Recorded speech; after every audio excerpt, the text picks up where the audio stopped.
Night had fallen over the Tigris. The last light had disappeared beyond the western horizon, leaving the river dark beneath the walls of Nineveh. Along the battlements, guards watched the plain beyond the city, where small points of fire flickered in the distance. There were too many of them to be cooking fires. They belonged to an army. Beyond the walls, the forces of Babylon and Media were gathering around the Assyrian capital. Their camps stretched across the darkness. Horses moved between tents. Weapons were prepared.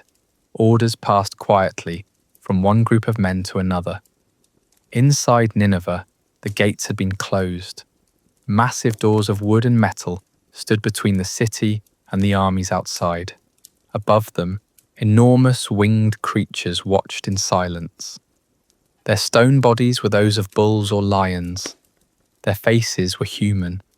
Their wings rose behind them as if they might carry the weight of the walls into the night. These were the Lamassu, guardians of the Assyrian king. For generations, they had stood at the entrances of palaces and gates, warning every visitor that they were entering the center of a power protected by gods, soldiers, and kings. But on this night, the guardians did not move. Within the palace, long corridors were lined with images of victory. Stone reliefs showed Assyrian armies crossing rivers, surrounding cities, breaking through walls, and receiving the surrender of distant rulers. They showed prisoners being led away and tribute arriving from lands far beyond the Tigris. Every carved scene carried the same message. The king of Assyria could reach any city. No wall was strong enough. No rebellion would go unanswered. Elsewhere in the palace complex, thousands of clay tablets rested in storerooms and archives. Some contained royal letters, others recorded omens, medicines, rituals, taxes, military reports, or ancient stories copied by generations of scribes.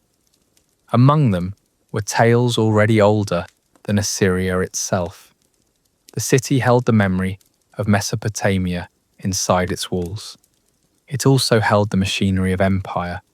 Messengers had once arrived here from distant provinces. Governors had waited for royal commands. Captured wealth had passed through its gates.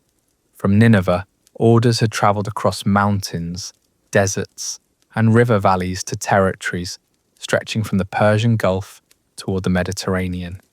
For centuries, the name of Assyria had been spoken with fear. Its armies had marched farther than those of any kingdom before them. Its kings had destroyed cities, moved entire populations, built enormous capitals, and filled their palaces with the wealth and knowledge of the ancient world. Now the empire's enemies stood outside its own walls. In 612 BCE, the city that had commanded kingdoms was waiting to be attacked. How had a kingdom built around one city become the most feared empire of the ancient world? And if Assyria had learned how to make entire kingdoms obey, why could it no longer protect its own capital? To understand the fires beyond the walls of Nineveh, we must leave that final night behind. We must travel back more than 1,000 years before the great palaces, before the armies, and before the name of Assyria brought fear to distant lands. We must return to a smaller city on the banks of the Tigris, a city of merchants, temples, houses, and narrow streets, a city called Ashur. Welcome to Civilization at Night. Wherever you are listening from, and whatever has brought you here tonight, you are always welcome. Settle in, let the day grow quiet, and join me as we return to the ancient world. Assyria did not begin with armies. It did not begin with siege engines, cavalry, or kings claiming dominion over the ancient world. It began with a city. On the western bank of the Tigris, where the river passed through the dry plains of northern Mesopotamia, stood Ashur. By later standards, it was not a vast capital. Its walls did not yet enclose the wealth of many kingdoms. Its palaces were not lined with images of conquered cities. Its name did not yet cause distant rulers to strengthen their gates. Ashur was a place of temples, houses, workshops, storehouses, and narrow streets. It was also the name of a god. The city and its divine protector were so closely connected that they shared the same identity. Ashur was not only the place where people lived, he was the power believed to watch over them, defend their community, and give meaning to the world around them. The city stood in a landscape different from the great river plains farther south. In southern Mesopotamia, agriculture depended heavily on large networks of irrigation. Water had to be drawn from the Tigris and Euphrates and guided through canals across land that received little rain. Around Ashur, rainfall was more reliable, though never guaranteed. Fields of barley and wheat could grow with the seasonal rains. Herds could graze beyond the settled land, but harvests still depended on weather, labour, and the uncertain rhythm of the year. A season of weak rain could reduce the grain supply. A disturbed road could delay goods. A local conflict could make travel dangerous. Ashur was not isolated, but neither was it entirely secure. Its greatest advantage was its position. To the south lay the older cities of Mesopotamia. To the north and west were the highlands and settlements of Anatolia. To the east rose mountain regions, rich in stone, timber, metals, and other resources that were difficult to find on the plains. Between these worlds moved merchants, animals, textiles, metals, letters, and news. The people of Ashur learned to live through connection. By around the beginning of the 2nd millennium BCE, Assyrian merchants were travelling far from their homes. Many followed long overland routes into Anatolia, carrying goods across rivers, plains, mountain passes, and the territories of local rulers. One of their most important destinations was Kanesh. There, near an Anatolian city, Assyrian traders established a commercial community. Some stayed for years. They rented or owned houses, stored goods, formed partnerships, lent money, collected debts, and negotiated with merchants from other regions. Their caravans carried tin and fine textiles northward. Tin was especially valuable because, when mixed with copper, it could be used to make bronze. The metal had travelled a great distance, even before it reached Ashur. Assyrian merchants helped move it onward into Anatolia, where demand remained high. In return, silver flowed back toward Ashur. But trade was never as simple as loading goods onto a donkey and following a road. Every journey involved calculation. Merchants had to pay taxes and tolls as they passed through different territories. Local authorities charged fees on caravans and goods. Some roads were more expensive than others. Some merchants tried to avoid official routes, while others paid for protection or relied on agreements with local rulers. Prices changed, debtors disappeared, partners argued, caravans arrived late, goods were damaged or stolen. A journey that looked profitable at the beginning could end with months of delay and a pile of unpaid obligations. Much of what we know about these merchants comes from the clay tablets they left behind. The tablets were small enough to hold in one hand. A message was pressed into wet clay with a reed stylus, then allowed to dry.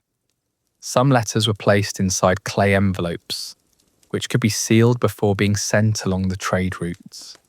These were not grand royal inscriptions. They were ordinary messages. A merchant wrote to a brother about silver that had not arrived. A partner complained that goods had been sold at the wrong price. Someone demanded payment from a debtor. Someone else asked why a shipment had been delayed. There were instructions, accounts, contracts, arguments, warnings, and apologies. There were also letters between husbands and wives. Many Assyrian men spent long periods in Anatolia, while their families remained in Ashur. Wives managed households, supervised textile production, dealt with money, and waited for news from relatives who might be hundreds of kilometers away. A husband might request more cloth. A wife might complain that he had not sent enough silver. A family member might report an illness, a marriage, or a disagreement that could not be solved from a distant trading colony. Through these tablets, the ancient world becomes quieter and more familiar. The people writing them worried about profit, but they also worried about trust. They depended on relatives, business partners, caravan leaders, scribes, and local officials. A merchant could not personally watch every transaction. He had to believe that someone far away would follow his instructions, protect his goods, repay a loan, or deliver a message. Trade rested on roads and animals, but it also rested on reputation.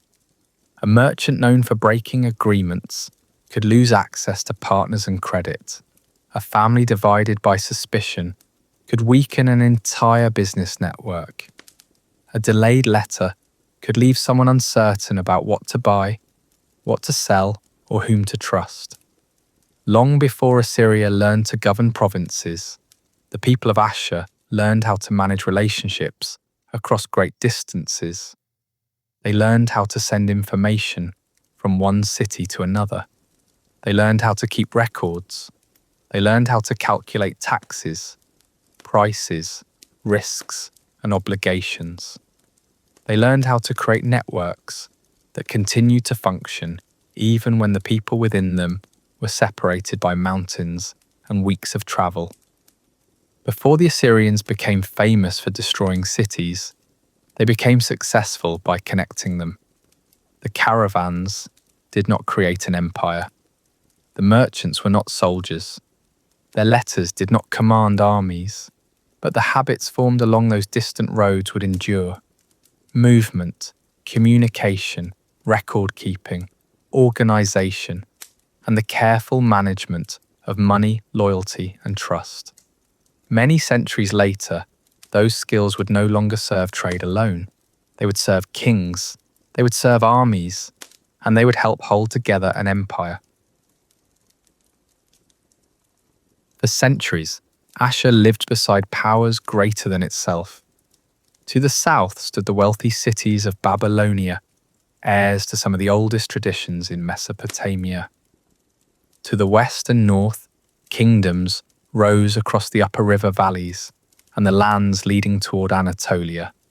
Armies crossed the plains. Royal marriages joined distant courts. Alliances formed, weakened, and disappeared. Ashur survived within this shifting world. At times, its merchants travelled freely, and its rulers acted with confidence. At other times, the city was overshadowed by stronger neighbours. Its leaders paid attention to events beyond their walls, because decisions made in distant palaces could determine which roads remained open, which territories were safe, and which king claimed authority over northern Mesopotamia. Among the strongest of these neighbouring powers was Mitanni. From its heartlands to the west, Mitanni extended influence across much of Upper Mesopotamia. For a time, Ashur existed beneath that influence. It remained an important city, but it was not yet able to shape the wider region on its own terms. That began to change in the 14th century BCE. The balance of power around Ashur was weakening. Mitanni faced pressure from the Hittites in Anatolia and conflict within its own ruling family. Old alliances became uncertain. Territories that had once obeyed a distant court began to reconsider where their loyalty should lie. In Ashur, a king named Ashur-uballit I recognized the opportunity. He did not create Assyrian power from nothing. The city already possessed temples, wealth, administrative traditions, and generations of experience connecting distant places. But under his rule, Ashur began to act less like a city surviving between kingdoms and more like a kingdom in its own right. Its armies moved beyond the immediate countryside. Its rulers intervened in the affairs of neighbouring states. Its influence spread into territories once controlled by Mitanni. Ashur-uballit also entered the world of international diplomacy. In the royal courts of the late Bronze Age, the most powerful rulers communicated through messengers and carefully worded letters. The kings of Egypt, Babylonia, Hatti, Mitanni, and other major states exchanged gifts and addressed one another as members of an exclusive circle. They called one another brother. The word did not describe affection. It described rank. To be recognized as a brother was to claim equality among the great kings of the age. Ashur-uballit sent messengers and gifts to the Egyptian court. In his letters, he presented himself not as the ruler of a small dependent city, but as a king worthy of direct relations with the pharaoh. The claim was bold. Babylonian rulers did not welcome the arrival of a new member into the circle of great powers. But once the message had travelled to Egypt, the political meaning was difficult to ignore. Ashur was declaring that it had returned. This new confidence continued under later kings. Adad-nirari I campaigned westward and worked to turn military success into lasting control. Conquest was no longer useful only because it brought cattle, metals, prisoners, or tribute back to Ashur. Land itself mattered, roads mattered, river crossings mattered, cities that could supply troops and grain mattered. A territory taken in one campaign had to remain obedient when the army returned home. Officials had to collect resources, protect routes, and report trouble before it became rebellion. Assyria was beginning to learn the difficult difference between defeating a land and governing it. Under Tukulti-Ninurta I, Assyrian ambition grew still further. His armies fought in the mountains and across the plains. He challenged Babylon in the south and, for a time, captured the ancient city itself. The victory carried meaning far beyond military success. Babylon was not merely another fortified settlement. It was one of the great religious and cultural centres of Mesopotamia. To enter it as a conqueror was to place the king of Assyria inside a much older world of sacred traditions and royal prestige. But such victories were difficult to hold. Conquest could bring glory to a king while creating new enemies at the edges of his realm.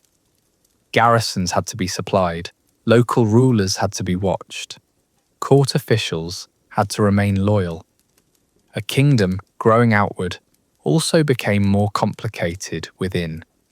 Assyrian kings explained this expansion through religion. The god Ashur was no longer understood only as the protector of one city. As the kingdom grew, his authority grew with it. The king ruled as his chosen servant. Campaigns were described as acts carried out beneath divine command. Lands brought under Assyrian control were drawn into the order protected by Ashur. From this perspective, resistance was more than a political disagreement. A ruler who rejected Assyrian authority was not simply refusing taxes or military service. He was presented as standing against the order established by the gods. This belief gave conquest a sacred purpose. It also gave Assyrian kings a language through which they could explain victory, punishment, and obedience. By the reign of Tiglath-Pileser I, Assyrian armies were campaigning far beyond the homeland. The king boasted of journeys through the mountains, battles against distant peoples, and expeditions toward the Mediterranean coast. For a moment, Assyria appeared capable of becoming the dominant power of the north. But the world around it was changing. Across the eastern Mediterranean and the Near East, old kingdoms weakened or disappeared. palace centers were destroyed. Trade routes became less secure. Populations moved through regions once controlled by powerful states. New groups settled along frontiers, while older political systems struggled to maintain armies, taxes, and communication. Assyria endured these disruptions better than some of its neighbours. It did not vanish. Its cities remained occupied, its kings continued to rule, its scribes continued to record royal names and ancient traditions. But Assyrian power contracted. Territories once reached by its armies slipped away. Roads became harder to control. Communities along the western frontier resisted or ignored the authority of Ashur. The kingdom turned inward, holding more tightly to the lands closest to its heart. Assyria had learned how to build a kingdom. It had learned how to speak with great kings, how to conquer territory, and how to join political power with sacred purpose. But it had not yet learned how to hold an empire through generations of disorder. For a time, the kingdom became smaller. Its enemies may have believed that its greatest age had already passed. They were wrong. Assyria had not disappeared. It had withdrawn, and it was waiting. Assyria did not return in a single moment. There was no morning when its kings looked beyond the walls of Ashur and suddenly decided to rebuild an empire. The recovery took generations. It began close to home. Fields that had been abandoned or lost had to be brought under control again. Villages had to be protected. Roads leading toward the Tigris had to remain open. Grain had to reach the cities. Herds had to move safely between seasonal pastures. Tribute had to arrive from communities that had learned, during years of weakness, to ignore Assyrian demands. Before Assyria could conquer distant kingdoms, it had to restore authority over its own frontier. This process gathered strength under Adad-nirari II.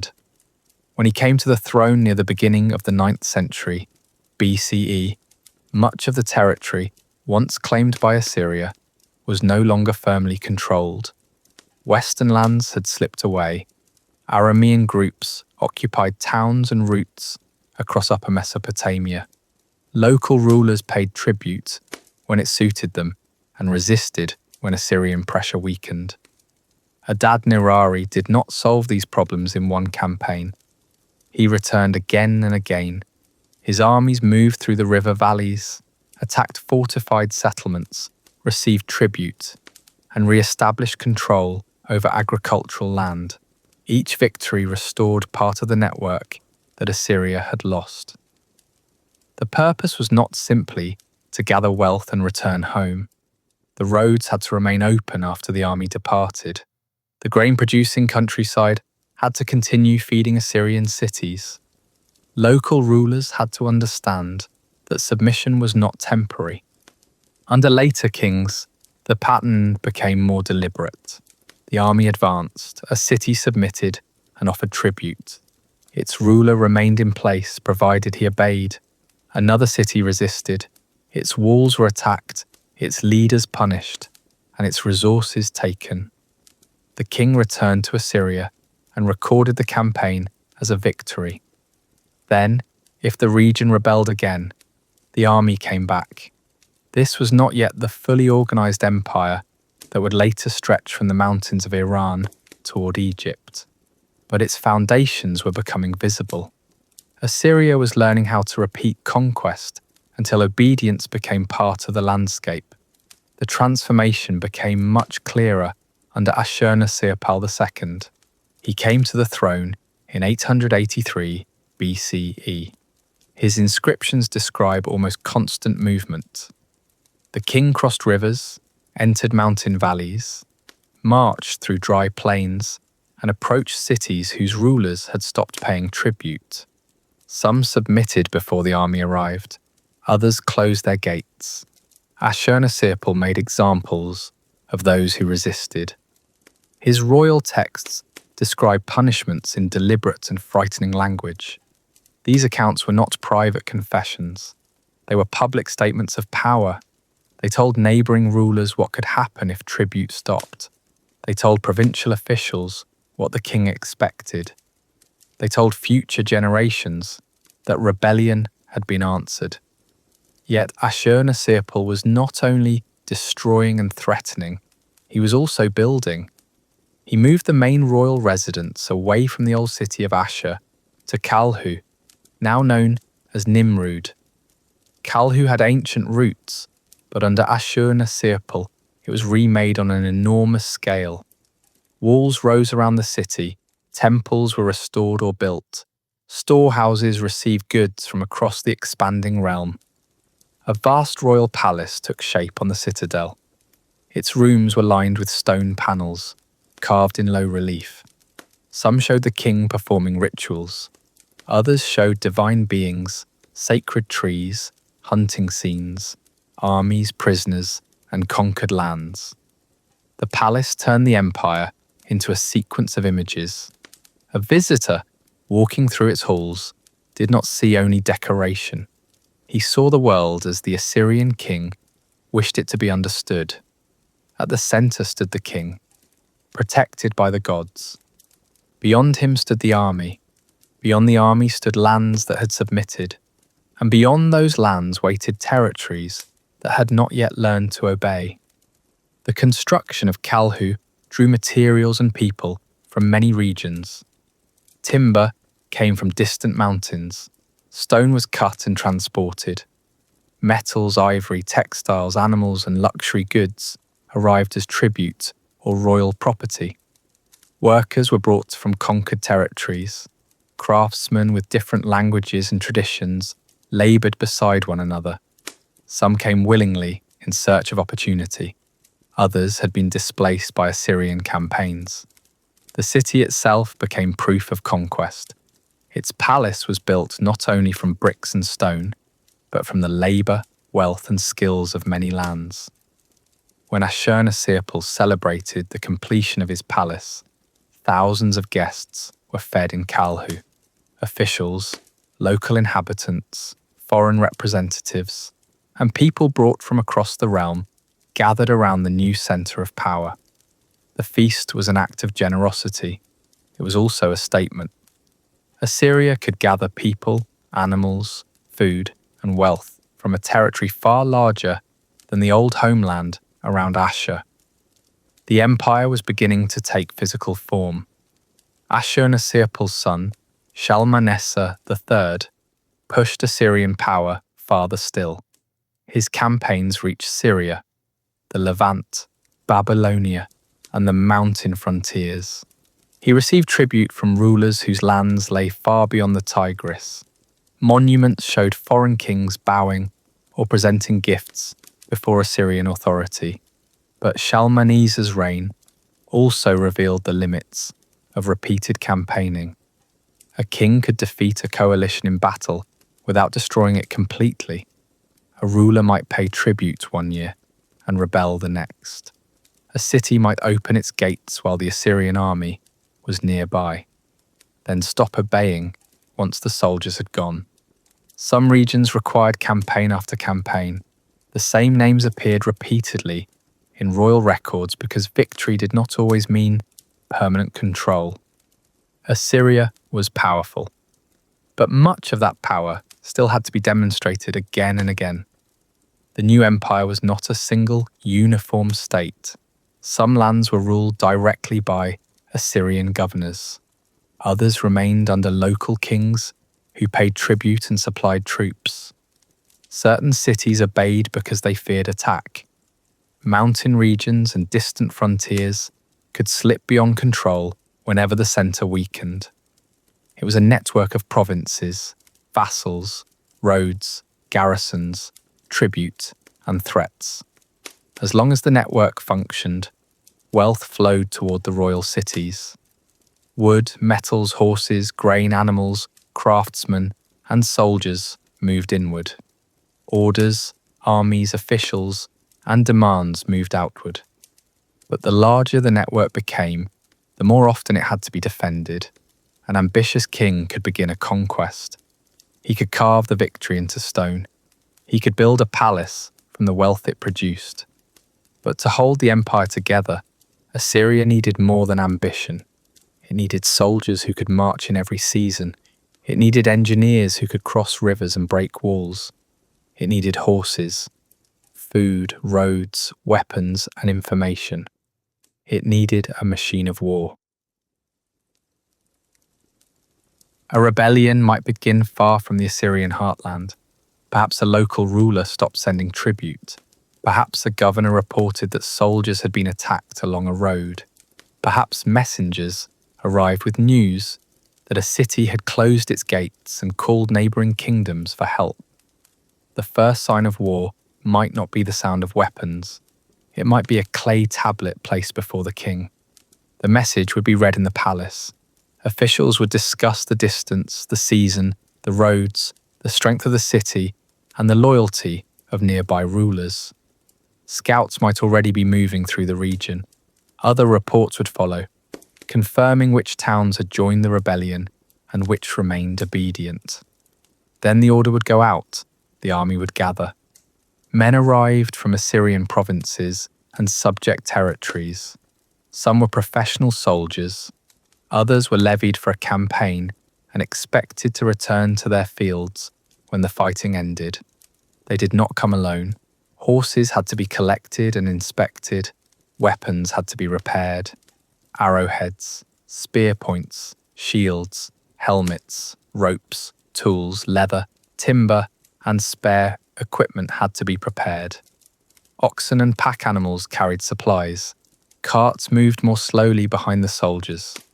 Scribes recorded what had been issued, what had been received, and what would be needed along the road. Engineers travelled with the army. So did craftsmen capable of repairing wheels, weapons, armour, and equipment. A campaign began long before the first enemy was seen. It began in storehouses, stables, workshops, offices, and fields. A large army required grain, it required water, it required animals strong enough to carry supplies over rough ground. It required people who knew where a river could be crossed, where a road narrowed, and where the army could camp safely when the daylight faded. Courage alone could not move thousands of men across an empire. Bread could. The Assyrian army was made of different parts, each with its own purpose. Infantry formed much of its strength. Spearmen stood behind large shields. Archers sent volleys toward enemy walls or formations. Some soldiers carried smaller shields and moved more quickly. Others worked in close groups, protecting one another as they advanced. Chariots remained symbols of royal and military prestige. They could move rapidly across open ground, carry elite warriors, and create confusion in the enemy line. Their wheels, horses, and crews required careful maintenance, but they remained powerful where the terrain allowed them to operate. Over time, cavalry became increasingly important. Mounted soldiers could move through terrain that was difficult for chariots.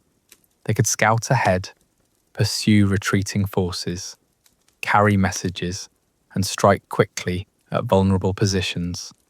Some early cavalrymen worked in pairs, with one rider controlling both horses while the other used a bow. Later, Assyrian cavalry became more independent and more flexible. But the most distinctive strength of the army often appeared when it reached a fortified city. Ancient cities relied on walls. Walls separated citizens from raiders, armies, and political enemies. They protected food stores, temples, houses, workshops, and water supplies. A strong wall could allow a city to resist long after the surrounding countryside had been taken. The Assyrians became experts at removing that protection. When the army arrived, the gates closed. Defenders watched from towers. The open land outside the walls filled with soldiers, animals, tents, equipment, and supply wagons. Then the engineers began their work. Assyrian reliefs show large machines being pushed towards city walls. Some were protected by wooden frames and coverings. From the front extended heavy beams designed to strike gates or weaken stonework. Soldiers worked around them under fire from above. Archers and shield bearers protected the crews.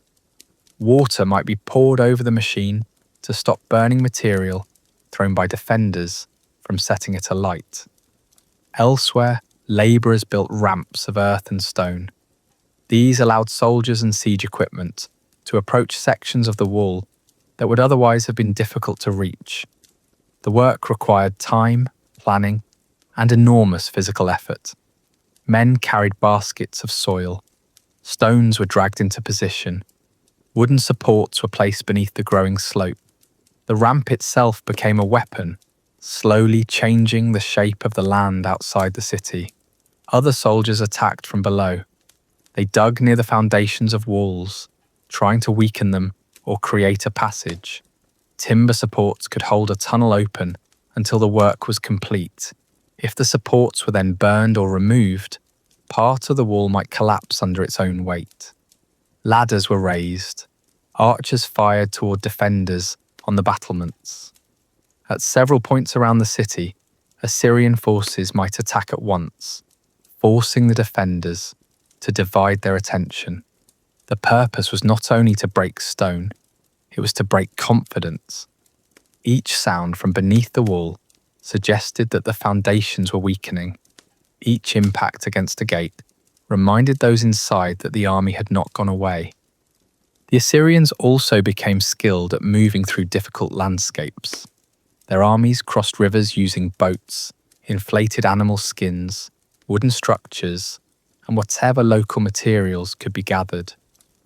Horses and equipment had to be brought across without losing the order of the march. In mountain regions, soldiers cut paths and moved through narrow valleys.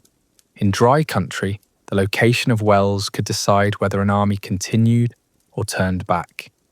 Scouts travelled ahead. They watched roads, counted enemy forces, examined crossings, and searched for ambushes. Messengers moved between the king, commanders, governors, and separate parts of the army. An order that arrived too late could leave one group isolated.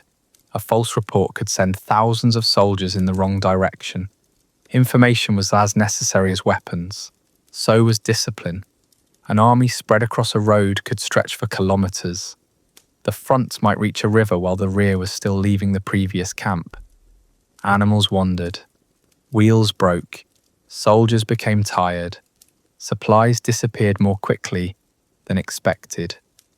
Without organisation, an army could weaken before meeting the enemy. The Assyrians belonged to the world of iron. Iron tools and weapons became increasingly common across the Near East during this period. Assyrian soldiers used iron, but iron was not a secret known only to them. Their enemies could possess iron weapons as well. Assyria did not conquer simply because its swords were made from a superior metal. Its deeper advantage came from combination. Weapons were joined to train soldiers. Soldiers were joined to engineers. Engineers were joined to labourers and craftsmen. Horses were joined to roads and supply networks. Scouts were joined to messengers. Campaigns were joined to provincial taxes, storehouses, records, and royal orders. The army was not separate from the state. It was one of the clearest expressions of the state. When the Assyrian king sent an army toward a rebellious city, he was not sending only men with spears. He was sending the grain collected by provincial officials, the horses raised and delivered as tribute, the information gathered by scouts, the tools made in workshops, the labour of displaced communities, the decisions of scribes and administrators far from the battlefield. A wall might fall beneath the force of a battering ram, but the ram had reached that wall only because an entire system had carried it there. This was the strength of the Assyrian war machine, not one weapon, not one kind of soldier, not iron alone. Its strength came from the ability to bring many different resources together, move them across long distances, and keep them working toward the same command. A city watching the army approach might understand this before the siege even began. It could see the ranks of soldiers, the horses, the engineers, the machines, the camps spreading across the plain. It could see that Assyria had come prepared to remain. The army could break a wall. But before the first soldier arrived, another weapon had often reached the city ahead of it. Stories travelled faster than armies. The stories of what had happened to those who resisted. The stories carved into palace walls. The stories carried home by messengers, merchants, prisoners, and frightened kings. Long before the Assyrians appeared on the horizon, their reputation had already arrived. Before an Assyrian army reached a city, stories often arrived first. They travelled with merchants, messengers, prisoners, ambassadors, and rulers returning from the royal court. They told of walls broken by siege engines, of kings who had refused tribute, of cities that had resisted too long, and of the punishments that followed. The Assyrian kings did not try to hide these stories. They preserved them. In royal inscriptions, they described campaigns, rebellions, executions, captured populations, and destroyed settlements. The language could be severe, repetitive, and deliberately frightening. Inside the palaces, the same message appeared in stone. Long walls were covered with carved scenes of warfare and submission. Soldiers crossed rivers, climbed ladders, pushed siege engines, and led prisoners away.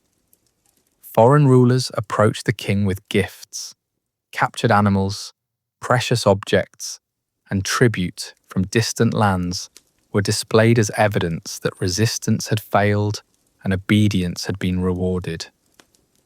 These images were not placed where every farmer or labourer in the empire would see them. They appeared in royal spaces. Ambassadors entered these halls. Officials waited there for an audience. Tributary rulers and foreign representatives passed beneath enormous gateways and walked beside images of cities, much like their own, being attacked. They did not need to read the inscriptions to understand the message. Assyria remembered rebellion. Assyria could cross great distances, and Assyria wished its visitors to carry that knowledge home. The palace was more than the king's residence. It was a theatre of power. The visitor moved through spaces designed to make him feel small. Winged guardians stood at the gates. Images of gods surrounded the king. Processions of soldiers and prisoners continued along the walls, as if the empire's victories had no beginning and no end. At the centre of this world sat the king. He was shown larger than those around him, calm while others struggled, receiving tribute while enemies fell. The message was not that war was everywhere. It was that the king remained in control. One of the clearest examples comes from the reign of Sennacherib. In 701 BCE, the Assyrian army campaigned in the kingdom of Judah.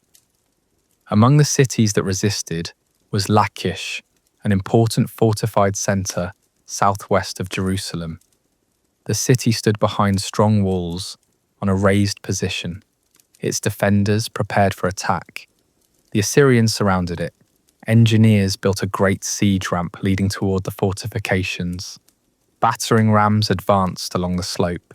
Archers fired toward the walls, while shield bearers protected the men working below.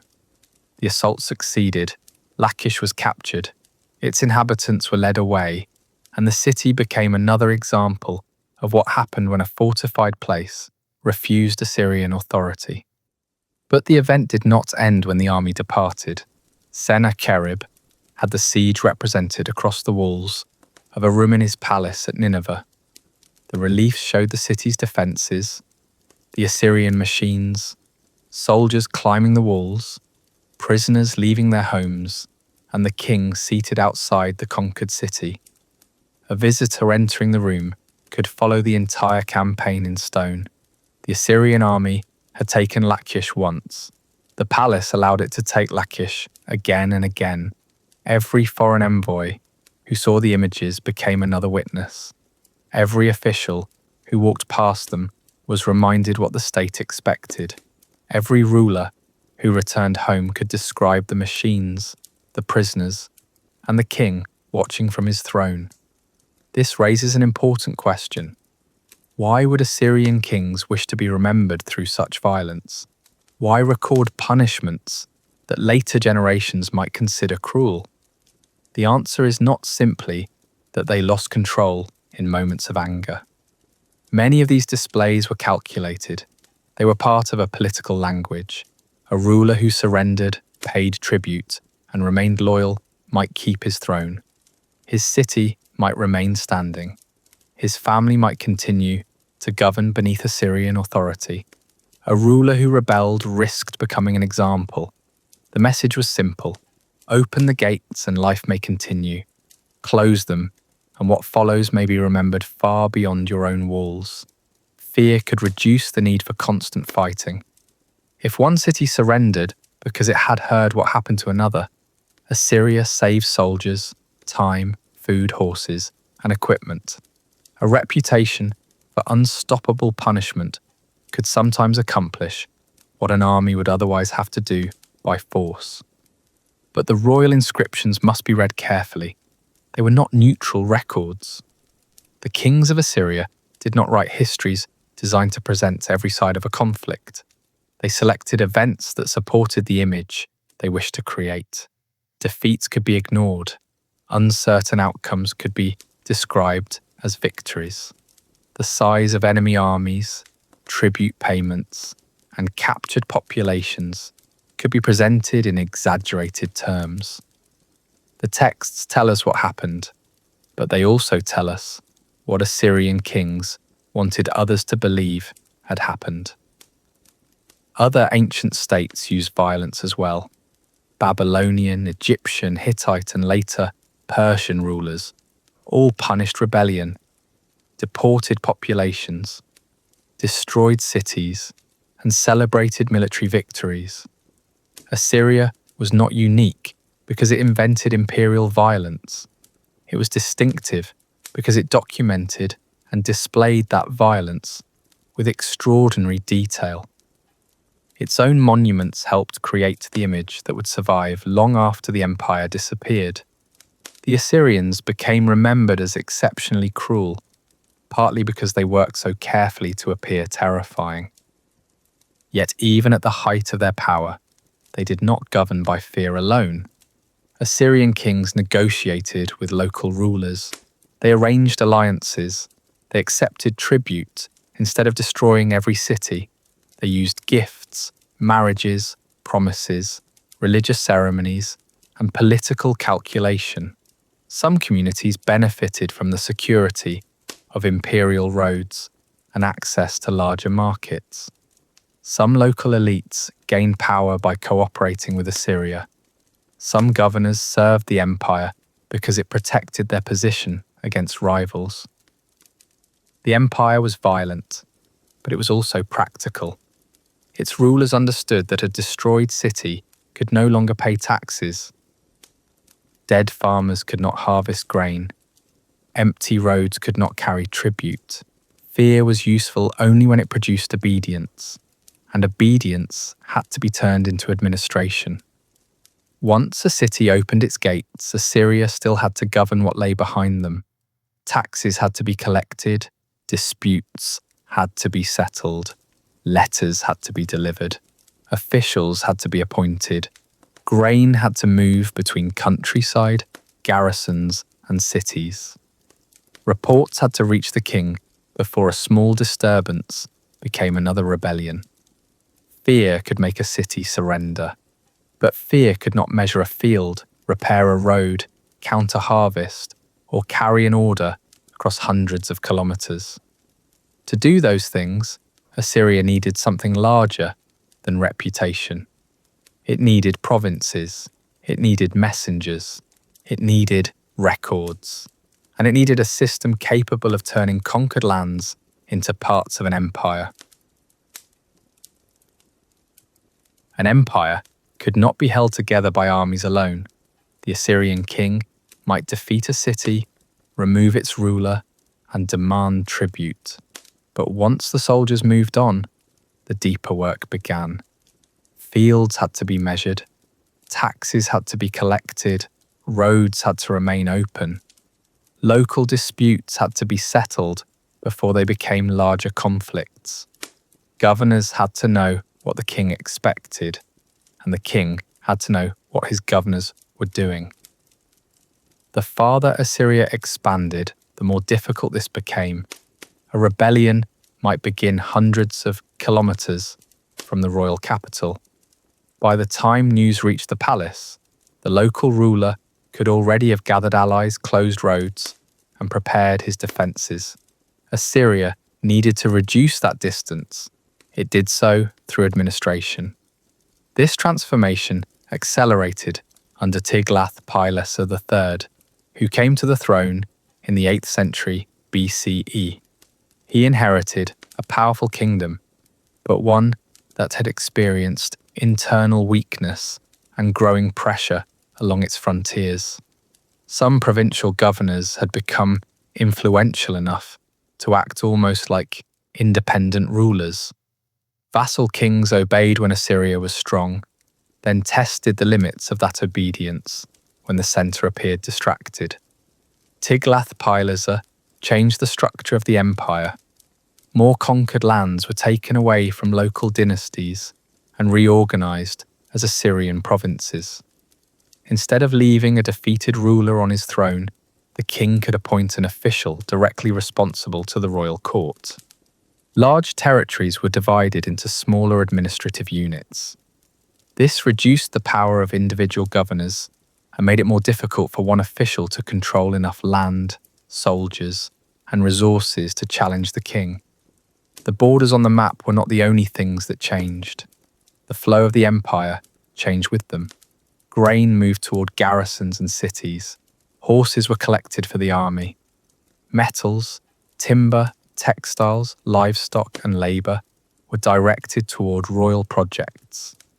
Men from different regions were recruited into military service. The army became increasingly connected to the permanent structures of the state, rather than depending only on temporary forces gathered for a single season. Behind every campaign stood a chain of officials. Governors collected resources, scribes counted them, storehouses preserved them, commanders requested them. Messengers carried the orders that set the process in motion.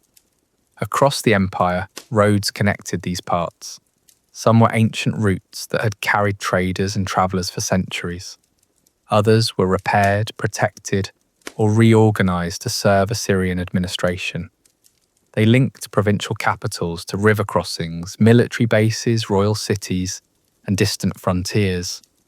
Along important routes stood stations where official messengers could rest, receive food, and change animals. A message did not always have to remain with one rider for its entire journey.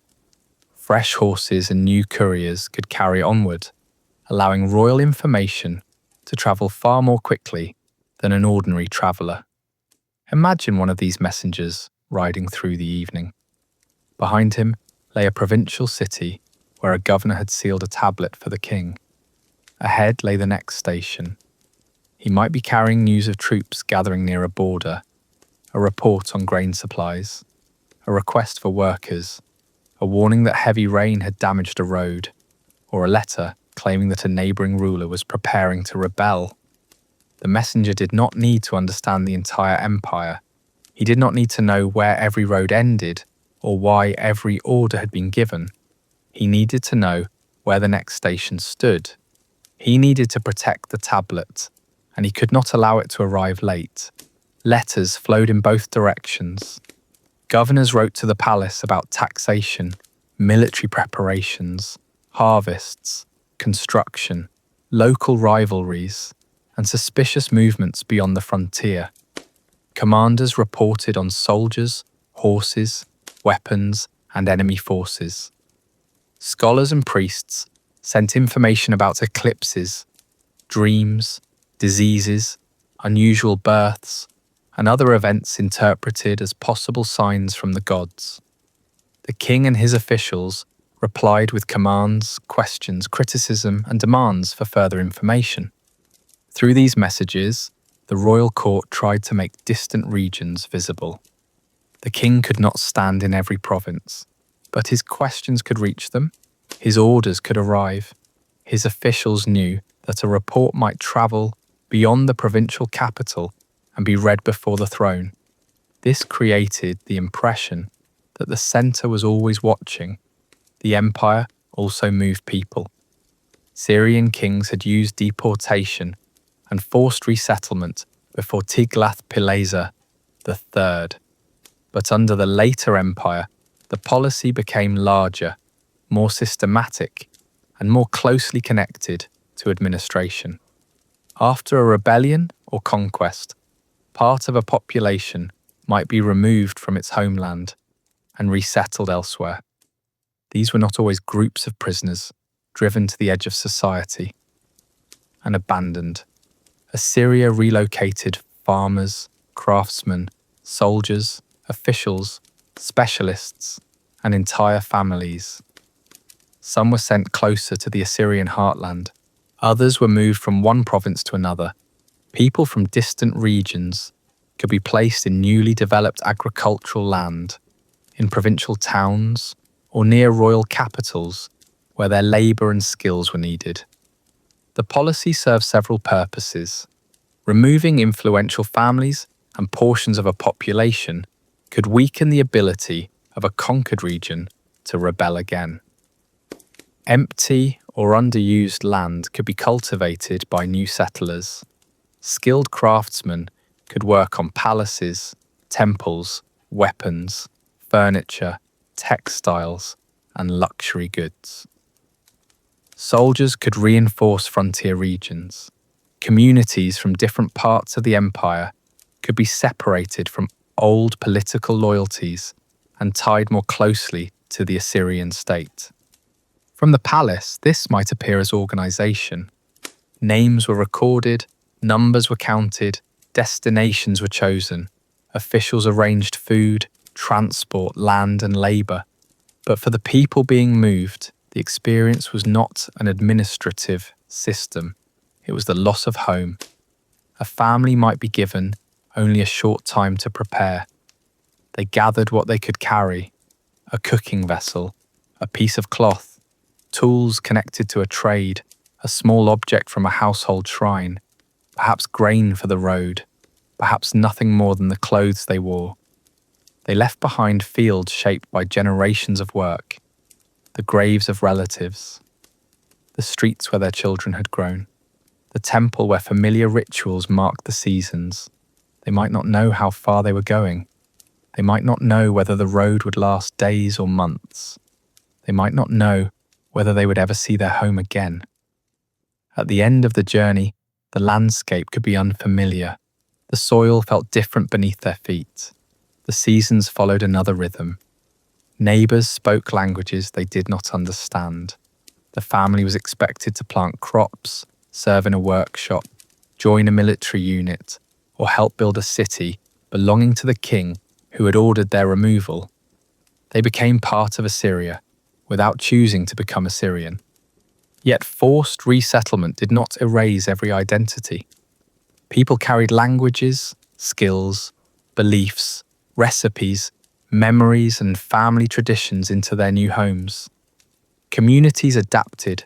Children grew up among neighbours from other regions. Merchants learned new words. Soldiers served beside men from distant provinces. The empire became more culturally mixed with every movement of people. One important result was the spread of Aramaic. Aramaic-speaking populations were moved across the empire, while the language was already useful in trade and communication. Over time, it became increasingly common across the Near East and existed beside Akkadian, the traditional language of Assyrian royal administration and scholarship. The policy designed to control populations also helped create connections that lasted beyond Assyrian rule. This was one of the empire's deepest contradictions. Assyria attempted to weaken local resistance by separating people from their homelands, but in doing so, it brought distant peoples into contact. It mixed skills, languages, and traditions. It created cities whose populations reflected the wide territory from which the empire drew its strength. The conquered were not simply pushed outside Assyria, they were pulled inside it. They farmed Assyrian land. They served in Assyrian armies. They carried messages along Assyrian roads. They carved stone, shaped ivory, built canals, raised walls, and worked inside royal workshops. Their labour supported the system that had uprooted them, and nowhere was that system made more visible than in the great cities of the Assyrian kings. Cities filled with foreign materials, foreign skills, and people brought from conquered lands. Cities designed to show that the empire could gather the world into one place. Assyria had begun around one city. Ashur remained sacred even after the kingdom expanded far beyond its walls. It was the home of the god who carried the same name, the place where kings were crowned, and the centre from which Assyrian identity had first emerged. But as the empire grew, Ashur no longer seemed large enough to contain the ambitions of every ruler. Later, kings began to create new capitals. They did not simply move into existing palaces, they reshaped entire cities. A new royal residence could announce the beginning of a reign. It could separate the king from older officials and established families. It could place him closer to roads, fields, military routes, and the resources of the expanding empire. Most of all, it could show that the king possessed the power to create order from the ground itself. Stone, brick, water, timber, labour, and conquered wealth were gathered into one place. The capital became an image of the world the king believed he ruled. Ashurnasirpal II chose Kalhu. The city, now known as Nimrud, stood near the Tigris in a fertile region north of Ashur. It was not a new settlement, but under his command it was enlarged and transformed into a royal centre unlike anything Assyria had built before. Workers strengthened the city walls. Temples rose on the citadel. Storehouses were prepared for grain, tribute, equipment, and luxury goods. Above them stood the king's great northwest palace. Its long halls were designed for movement and ceremony. Officials waited there. Foreign envoys passed through them. Servants carried food, drink, documents, and gifts. At the gateways stood colossal lamassu. Their bodies combined the strength of bulls or lions with human intelligence and the wings of supernatural beings. From the front, they appeared to stand still. From the side, their carved legs made them seem to walk beside anyone passing through the gate. Beyond them, stone reliefs covered the palace walls. The king appeared in ritual scenes, hunting expeditions, military campaigns, and moments of divine protection. Sacred figures stood beside stylized trees. Soldiers crossed rivers. Prisoners and tribute moved toward Assyrian authority. These were not separate decorations.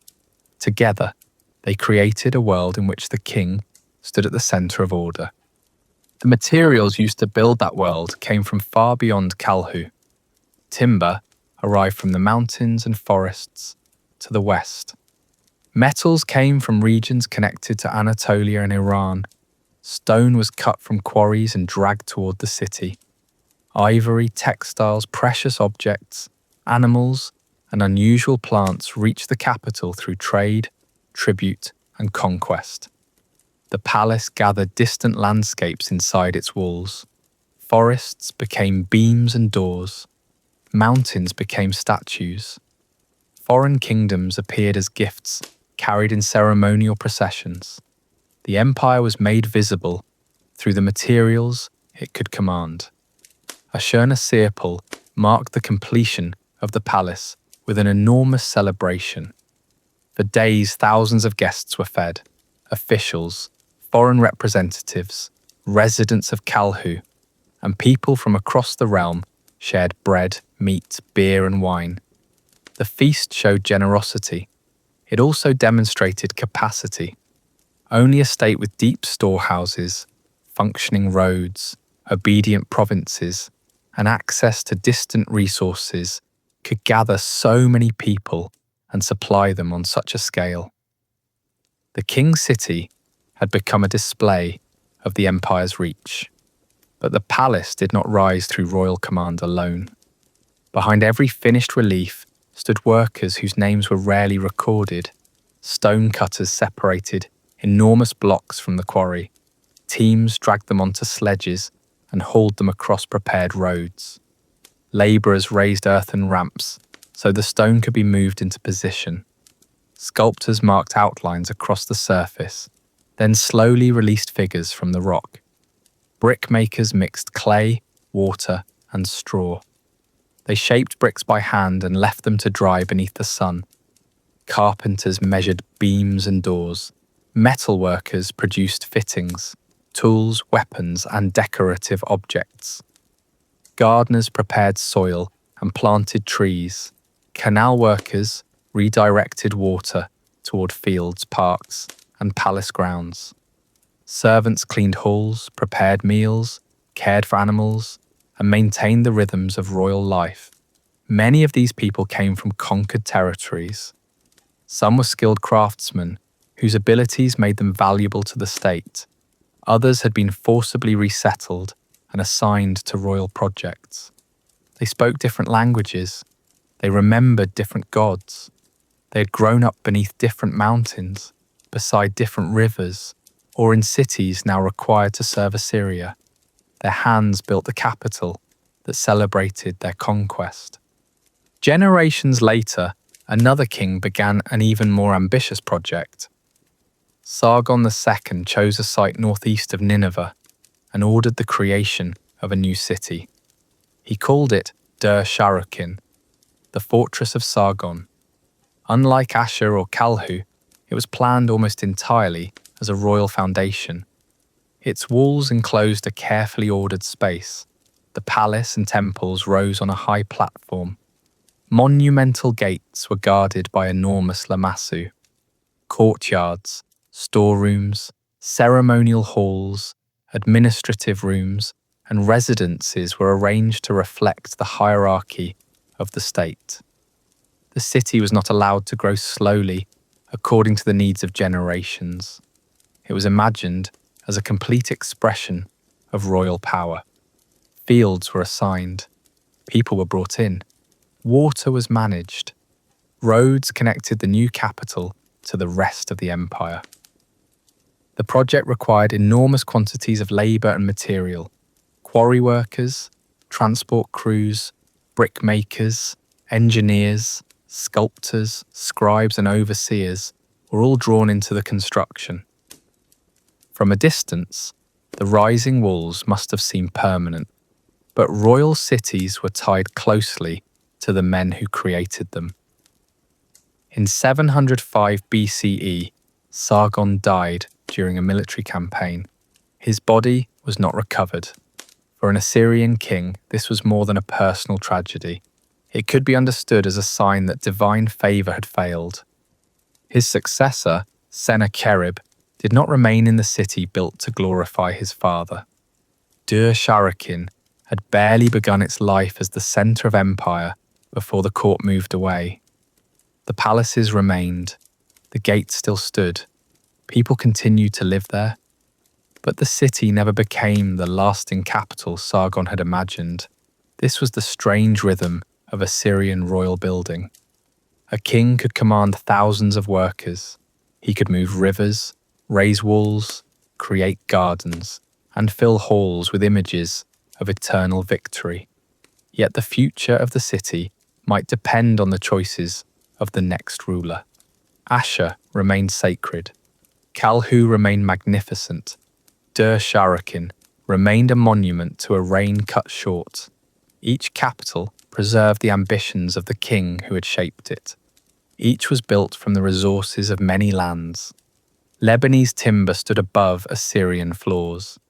Mountain stone guarded palace gates as foreign plants grew in royal gardens. Tribute from distant kingdoms filled storehouses. People from many regions lived and worked beside one another, beneath the authority of the same crown. The capital was the empire turned into material. Its roads became corridors, its mountains became walls, its conquered peoples became workers, soldiers, craftsmen, servants, and residents. But no capital yet seemed large enough for Assyria's final ambition. At the beginning of the 7th century BCE, Sennacherib turned toward Nineveh. It was an ancient city already filled with temples, memories, and sacred traditions. He would not merely occupy it, he would rebuild it. He would bring water across the land, raise a palace without rival, and transform Nineveh into the center of the Assyrian world. Nineveh was already ancient when Sennacherib chose it as his capital. For generations, people had worshipped in its temples, lived beside its streets, and crossed the fields surrounding its walls. The city held memories from long before the Assyrian Empire reached its greatest extent. But Sennacherib did not intend merely to live within the city he had inherited. He intended to transform it. Under his direction, Nineveh became a vast royal capital. New walls enclosed an expanded urban landscape. Great gates opened toward roads leading across the empire. Temples, storehouses, workshops, administrative buildings, houses, gardens, and military facilities spread across the city and the land around it. From a distance, its fortifications rose above the plain. Travelers approaching the gates would have seen towers, walls, guards, animals, carts, and streams of people moving in both directions. Merchants brought goods from provincial towns. Officials arrived with messages for the palace. Soldiers returned from campaigns. Labourers carried materials toward construction sites. Beyond the gates, the city opened into streets filled with the ordinary life of an imperial capital. Bakers prepared bread in heated ovens. Vendors arranged food, pottery, cloth, tools, and small household objects. Craftsmen worked in wood, leather, metal, ivory, and stone. Stable workers fed and groomed horses belonging to royal officials and military units. Scribes sat over tablets, recording deliveries, copying letters, counting workers, and preserving the decisions of the state in wet clay. Families lived close to temples, markets, workshops, and government buildings. Some had roots in the region extending back for generations. Others had arrived more recently.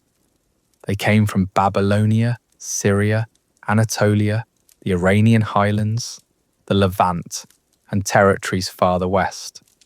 Some had travelled willingly as merchants, soldiers, officials, or specialists. Others belonged to communities forcibly resettled by Assyrian kings. Different languages could be heard in the same street. Different traditions entered the same markets. Nineveh was Assyrian, but it was also filled with the wider world Assyria had conquered. Above this city rose Sennacherib's royal residence. He called it a palace without rival. The name expressed more than pride. It declared that no previous building was equal to what he had created. The palace contained vast courtyards, reception rooms, private chambers, storerooms, offices, and long ceremonial halls. Officials and foreign visitors passed through a carefully ordered sequence of spaces before approaching the king. At the entrances stood colossal guardians. Inside, carved reliefs covered the walls.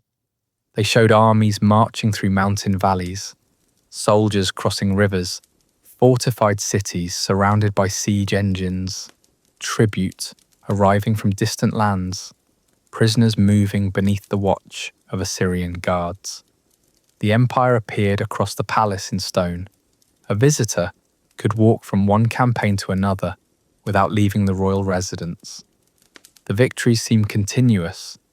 The king appeared calm at the centre of them, receiving the results of wars fought hundreds of kilometres away. But Nineveh was not built only to display conquest. Sennacherib wanted to create a place of beauty. The city required water. The Tigris flowed nearby, but the growing population, palace grounds, farmland, parks and gardens demanded a more reliable and carefully controlled supply. So the king ordered water to be brought from the hills and mountains beyond the capital. Workers surveyed the landscape. They cut channels through earth and rock. They raised embankments and constructed aqueducts where water had to cross lower ground. The system stretched for more than 50 kilometres, carrying water toward Nineveh from distant sources. This was an achievement of engineering. It was also another expression of royal authority. The king who moved armies across the empire could also move water across the land. The same administration that gathered taxes and soldiers could gather labourers, stone, timber, tools, food, and technical knowledge for a project that crossed fields, valleys, and settlements. When the water reached the region around Nineveh, it changed the landscape. It flowed through channels toward cultivated land. It supplied the city. It fed parks and gardens near the royal palace. In the heat of the day, the sound of moving water could be heard beneath the trees. Fruit grew in carefully tended orchards. Vines climbed across prepared supports. Plants brought from distant parts of the empire were placed together in one royal landscape. Trees cast shade across paths and resting places. Birds moved between branches. Animals were kept within enclosed grounds. The air carried the smell of damp earth, leaves, fruit and flowers. Beyond the gardens lay the drier plains of northern Mesopotamia. Within them, Sennacherib had created an ordered landscape of water and green shade. The garden was more than a peaceful retreat. It was the empire arranged as nature. Plants from distant lands grew near one another. Water crossed terrain according to royal design. Foreign trees took root in Assyrian soil. Just as the palace gathered images of conquest, the garden gathered the living products of conquered regions. Nineveh contained both worlds. In one hall, stone reliefs showed cities under attack. Beyond the palace, water passed quietly beneath trees. The same state that built battering rams also built aqueducts. The same officials who counted prisoners could count fruit trees, workers and channels. The same empire that moved families from their homelands could bring their knowledge, crops, languages, and skills into the capital. The empire that had perfected destruction had also learned how to gather the world into one city. But the calm of Nineveh's gardens did not mean the empire was at peace. Beyond the capital, old tensions remained. Babylonia continued to resist Assyrian authority. Babylon was not simply another provincial city. It possessed ancient temples, powerful priesthoods, political traditions, and a prestige older than Assyria's empire. Its rulers rebelled repeatedly. Foreign powers interfered. Assyrian kings removed leaders, installed new ones, made agreements, and returned with armies when those agreements failed. Sennacherib eventually responded with extraordinary force. After another period of resistance, he captured Babylon and ordered much of the city destroyed. Temples and houses were damaged. Water was directed across parts of the ruined landscape. The ancient city was punished, in a way intended to end its ability to rebel. But Babylon could not be removed so easily from the political and sacred world of Mesopotamia. Its destruction created anger, religious unease, and problems that later rulers would have to repair. There was instability closer to the throne as well. The Assyrian royal family was not protected from rivalry, simply because it lived behind guarded palace doors. Questions of succession could divide princes, officials, soldiers, and members of the court.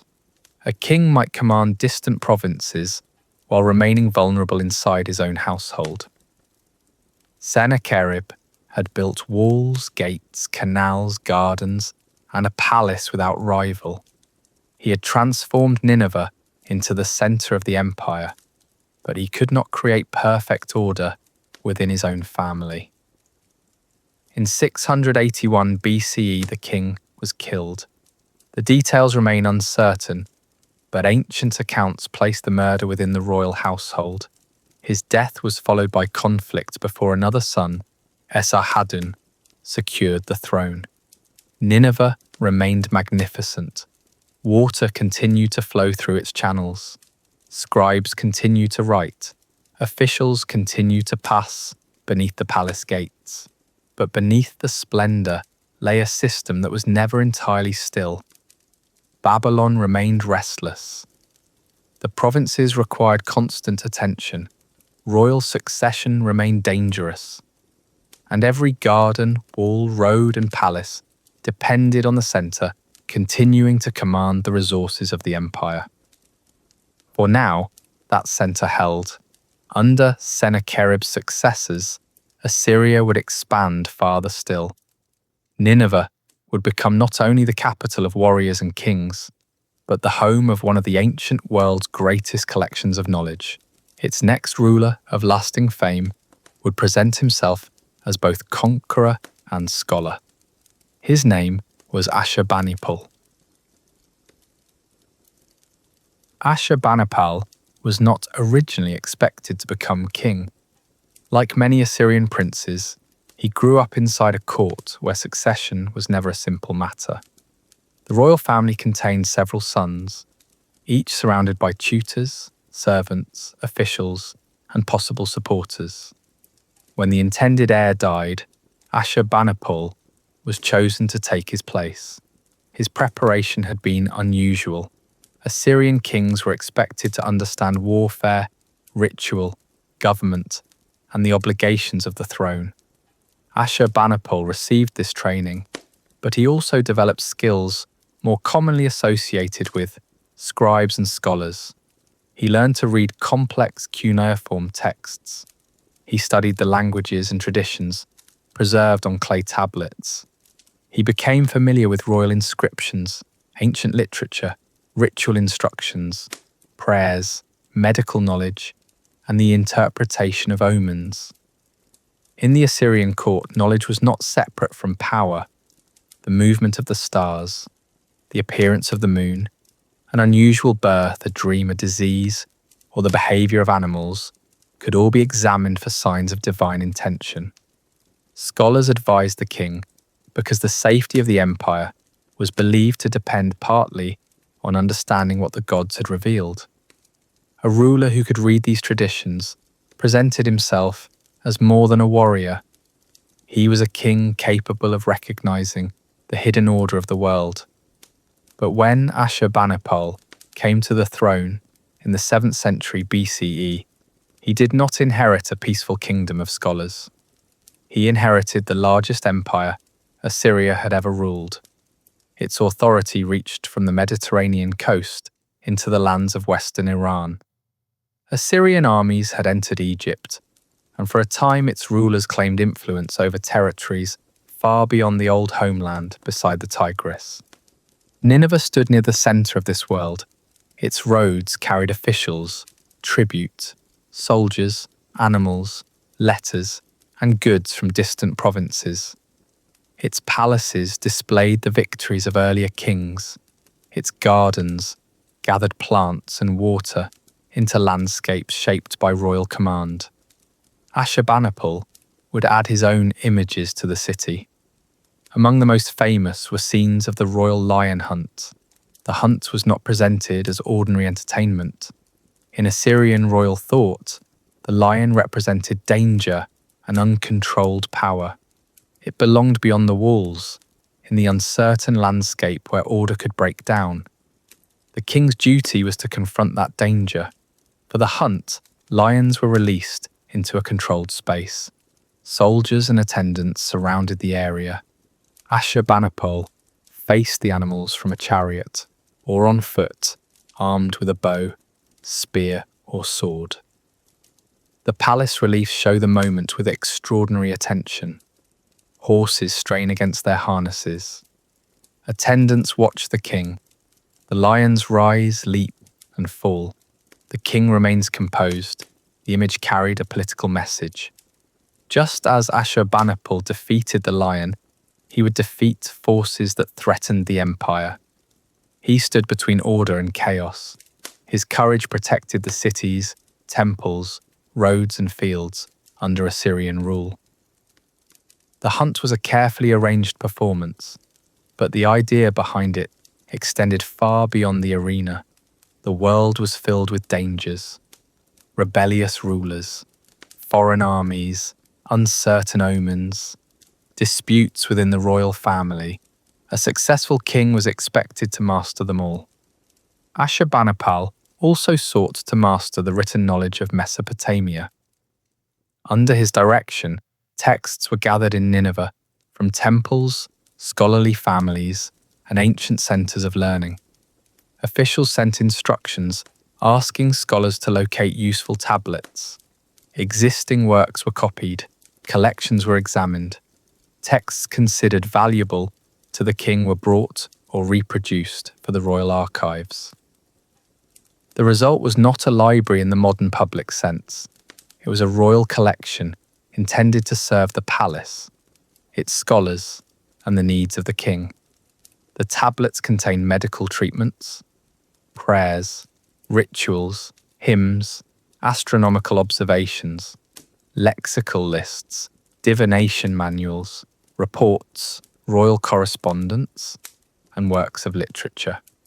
Some helped scholars interpret signs from the gods. Some preserved rare words and older forms of writing.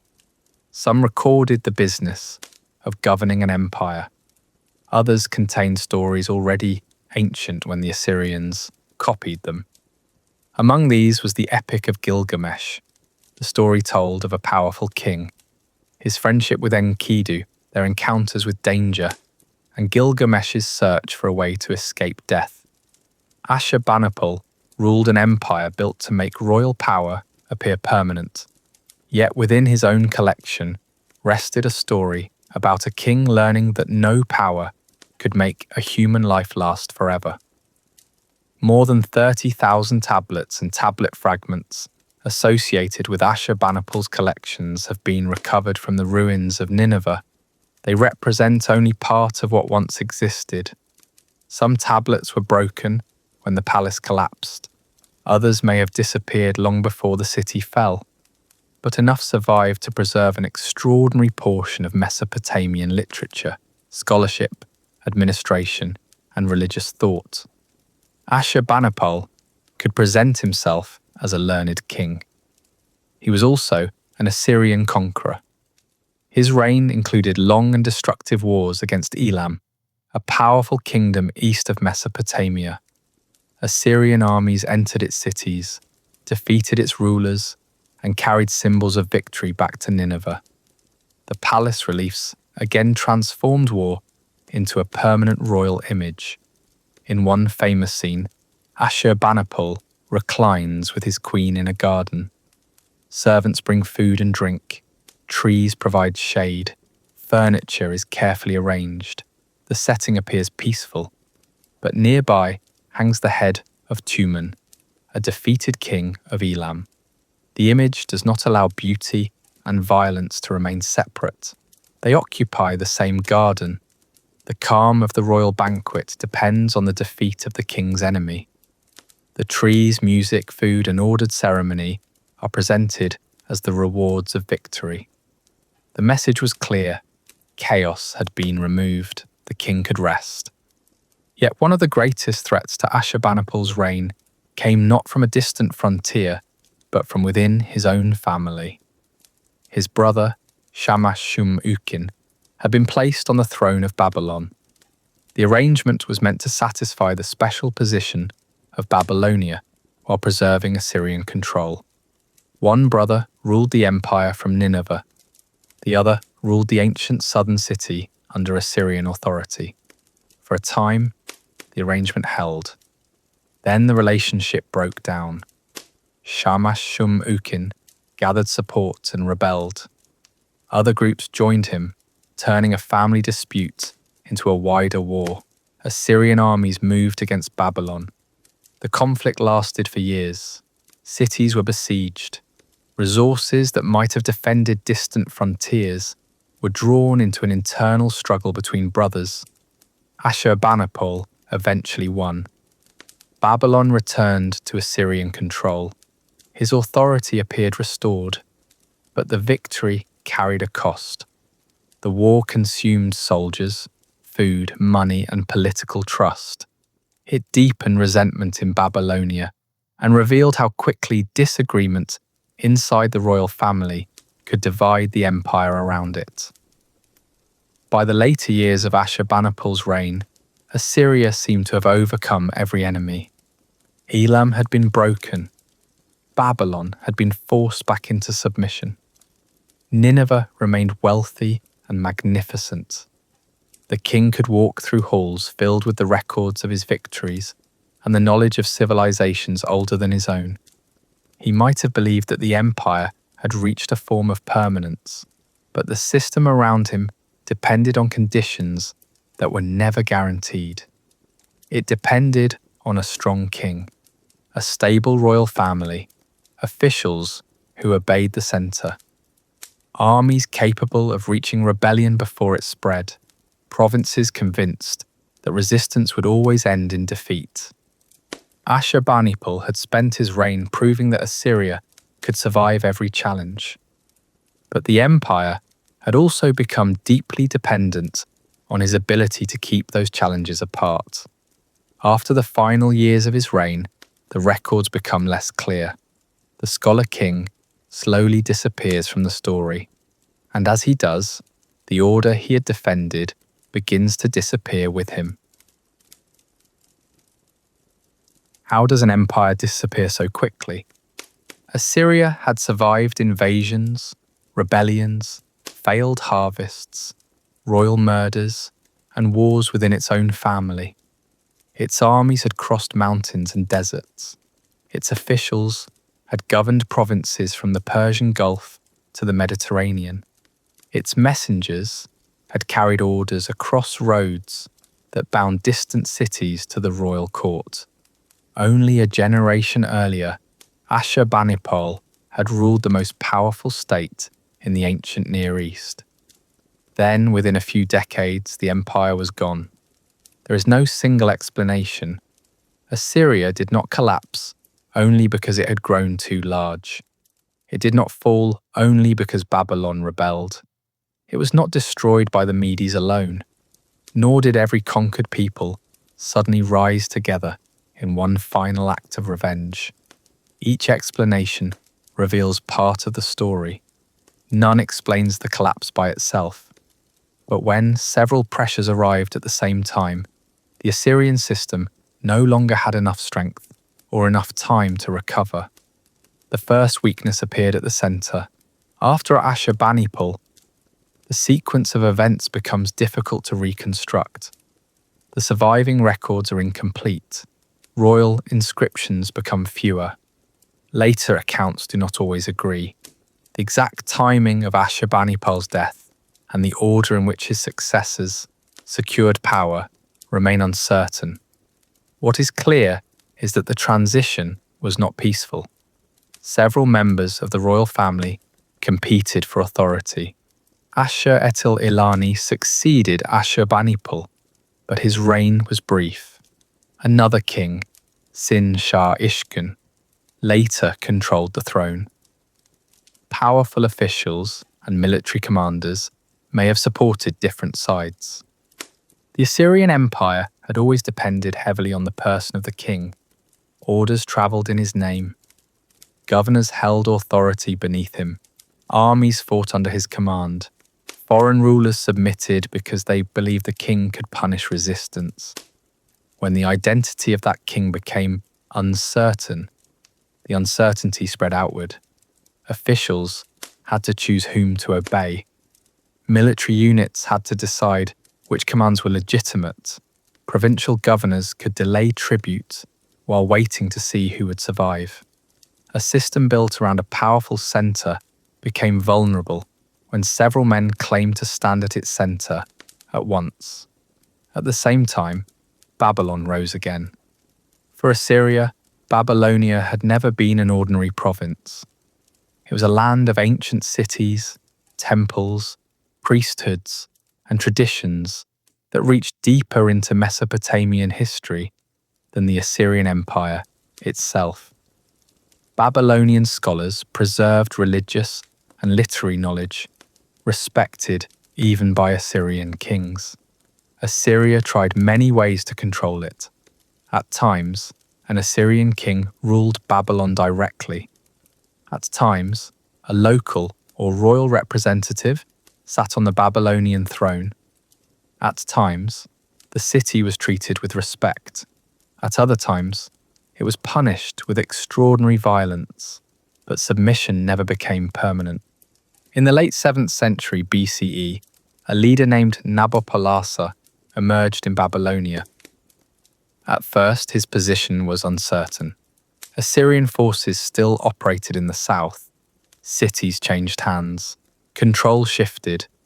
Nabopolassar had to defend his claim while building support among communities that had experienced generations of Assyrian intervention. But Assyria could no longer concentrate all its strength in one place. While the royal court struggled with succession, Babylonian resistance became harder to contain. Nabopolassar secured Babylon and gradually established an independent kingdom. This was more than the loss of a distant province. Babylonia possessed population, farmland, cities, temples, military resources, and enormous symbolic importance. Once it broke away, Assyria lost part of the foundation on which its wider power depended. Pressure also came from the east. Beyond the Zagros Mountains, Median groups had been growing in strength. Their political organisation is not always easy to reconstruct, but by the final decades of the Assyrian Empire, they could field forces capable of attacking the Assyrian heartland. For much of its history, Assyria had survived by keeping enemies separated. One kingdom rebelled while another remained loyal. One frontier became dangerous while forces from another region supported the Assyrian army. Local rivals rarely trusted one another enough to unite for long. Now that pattern began to change. Babylonia and Media shared a powerful interest. Both wanted Assyrian power broken. Their armies approached from different directions. Assyria could no longer defeat one enemy, return to the capital, and prepare for the next campaign. The threats overlapped. In 614 BCE, the Medes captured the old city of Ashur. This was not merely the loss of another fortress. Ashur was the sacred centre from which Assyria had taken its name. It was the city of the national god, the home of ancient temples, and the place where the kingdom's story had begun. Its fall revealed that the conflict had reached the heartland. The empire was no longer losing distant territory, it was losing itself. The scale of Assyria may have made this crisis more difficult. For generations, the empire had been strengthened by roads, provinces, garrisons, storehouses, and communication networks. These systems allowed Nineveh to command distant regions with remarkable efficiency, but they depended on constant movement. Messages had to arrive, orders had to be accepted, horses had to be available at stations, grain had to reach soldiers, governors had to believe that loyalty remained safer than rebellion. When the centre weakened, the same distances that had once demonstrated imperial reach became dangerous. A report from the frontier could arrive too late. A governor might receive conflicting orders. A vassal king could stop paying tribute and wait. A provincial official could keep soldiers near his own city rather than send them to defend Nineveh. Assyria could still possess roads, but roads were useful only if the system using them continued to function. It could still possess armies, but armies required supplies, commanders, and a recognized king. It could still send threats, but threats mattered only if punishment appeared certain. This was the limit of fear. For centuries, Assyria had taught neighboring rulers that resistance was hopeless. An army would arrive, a wall would fall, a rebellion would be recorded and remembered. This belief allowed Assyria to govern more territory than its soldiers could occupy at every moment. The empire did not need to stand inside every city. It needed each city to believe that the empire could return. But fear depended on repeated proof. When Assyrian armies began to lose, the old stories changed meaning. A city that had once submitted immediately could now wait. A governor could wonder whether Nineveh had enough soldiers to punish him. A former vassal could look toward Babylon or Media and see possible protection. The reputation built through centuries of victory began to weaken after only a few visible defeats. This does not mean every subject of Assyria rose in a united rebellion. Many people remained loyal. Some officials continued serving the state until its final years. Some communities may have feared the armies of Babylon and Media as much as they had feared Assyria. The collapse was not a simple story of oppressed peoples joining together against one hated empire. It was the failure of a political system whose authority depended on the expectation that Assyria would always prevail. Once that expectation disappeared, obedience became negotiable. By 612 BCE, the armies of Babylon and Media had reached Nineveh. The fires seen beyond the walls were no longer rumours carried by distant messengers. They belonged to forces gathered outside the capital itself. The city prepared for siege, its gates closed. Soldiers took their positions along walls that Sennacherib had built to protect the centre of the world. Inside the palace, the relief still showed Assyrian victories. Lachish was still falling. Prisoners were still being led before the king. Foreign rulers were still carrying tribute through stone corridors. The images had been created to make victory appear permanent. Outside, the enemies of Assyria prepared to prove that it was not. The exact details of the siege remain uncertain. Later traditions spoke of flooding and broken walls, though the surviving evidence does not allow every part of the story to be confirmed. What is certain is that the defences failed. The coalition entered Nineveh. Fighting moved through the city. Palaces burned. Roofs collapsed into ceremonial halls. Walls fell across reliefs that had celebrated the destruction of other cities. Storerooms, offices, temples, and royal rooms disappeared beneath ash and broken brick. In the archives, clay tablets fell from shelves. Some shattered. Others were buried under the ruins. The city that had gathered the knowledge and wealth of an empire became a field of fire and debris. Nineveh fell in 612 BCE. But the fall of the capital did not end every form of Assyrian resistance immediately. Surviving forces moved westward and continued fighting from Harran with Egyptian support. For a few more years, men still claimed to defend the Assyrian state. They could preserve an army, they could preserve a royal title, but they could not rebuild the system that had connected the provinces to Nineveh. By the end of the 7th century BCE, Assyria had ceased to exist as an empire. Its lands passed into new political worlds. Babylonia became the center of a new kingdom under Nabopolassar and his successors. The Medes held power across parts of the east. Former Assyrian provinces began paying taxes, providing soldiers, and sending messages to different rulers. The speed of the change was extraordinary. Only a generation earlier, Ashurbanipal had received reports from across the Near East. His armies had defeated Elam.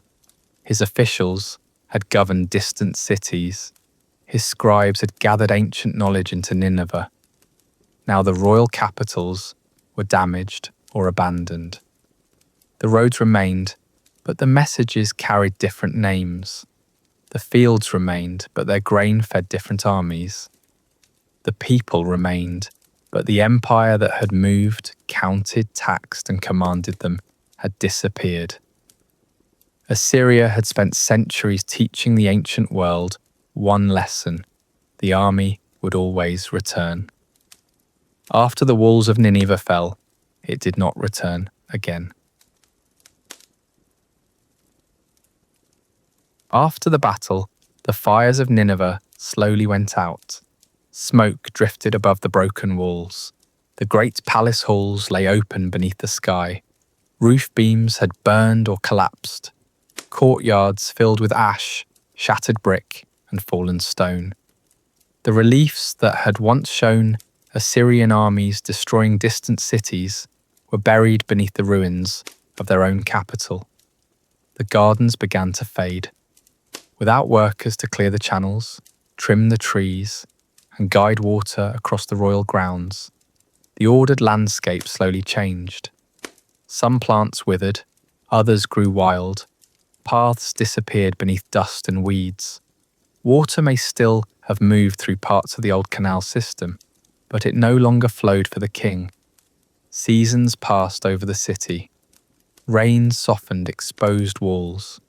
Wind carried soil into abandoned rooms. Mud, dust, and vegetation slowly covered the streets. The colossal Lamassu remained where they had fallen, or stood hidden beneath collapsed gateways. Their stone faces disappeared from the world above. The libraries vanished with them. Thousands of clay tablets lay beneath broken walls, burned timbers, and layers of earth. For centuries, no one entered the rooms where they had been stored. But the destruction of Nineveh created a final paradox. When the palace collapsed, the tablets were buried. The fire that destroyed the building hardened some of the clay.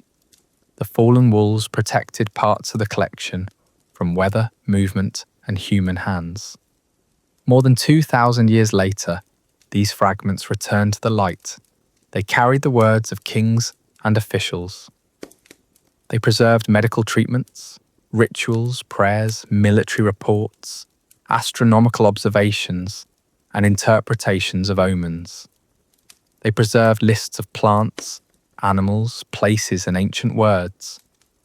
They preserved letters sent by people who expected their messages to matter only for a few days. And they preserved stories that had already travelled through Mesopotamia for centuries. Among them was the story of Gilgamesh, a king who searched for immortality and discovered that even the greatest ruler could not escape time. Assyria had wanted to be remembered through enormous things: walls, palaces, armies, royal victories carved into stone, the fear carried by the names of its kings. But much of what survived came from smaller things: letters, lists, reports, prayers, stories pressed into wet clay. These fragments reveal an empire more complicated than the reputation it left behind. Assyria destroyed cities. It also built them. It displaced communities. It also connected distant regions through roads, languages, labour, and trade. Its kings celebrated violence.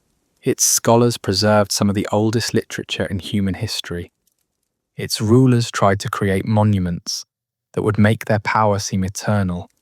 Yet the empire survived most clearly through objects small enough to hold in one hand: Assyria had built its power by making distant peoples believe that the king was always watching, that the army was already moving, that every road led back to the palace, and that resistance would always be punished. For centuries, that belief helped hold the empire together. Then the messages slowed, the royal family divided, the provinces began to break away, the armies could no longer reach every threatened city, and beyond the walls of Nineveh, the fires of its enemies drew closer. The empire built on fear had finally reached the night when fear was no longer enough.